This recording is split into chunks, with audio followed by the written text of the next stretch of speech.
Chicken है इसको छोटे छोटे से मैंने क्यूब में कटिंग करके रखा। इसको कोशिश कीजिएगा कि थोड़ा सा पहले मैरिनेट कर लें तो ज़्यादा अच्छा है। काली मिर्च पाउडर, पिसी हुई काली मिर्च डालें, हरी चटनी मतलब हरी मिर्चों का पेस्ट, नमक, पपीते का पेस्ट, लहसुन अदरक का पेस्ट 1 चाय का चम्मच, दही हम इस 2 खाने के चम्मच भर के, क्रीम है वो भी हम ले लेंगे तकरीबन 2 खाने के चम्मच। इसको करते हैं अच्छी तरह से मिक्स। 1 से 2 खाने के चम्मच ऑयल, ताकि जब तक चिकन पकता रहे गलता रहे। इसको मैं ढक के रखती हूँ।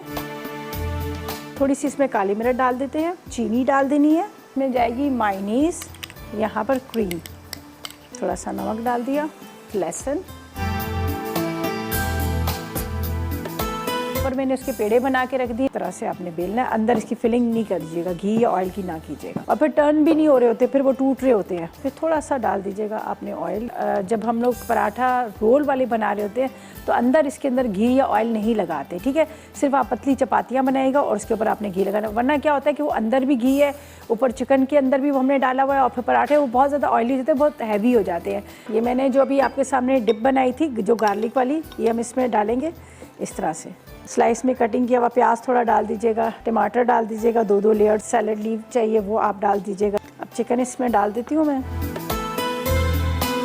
अब बिल्कुल चिकन को ड्राई आपने नहीं करना, थोड़ा सा इसको इस तरह से, जिस तरह से आपको नज़र आ रहा है, हल्की सी एक सॉस इसके अंदर नज़र आ रही है।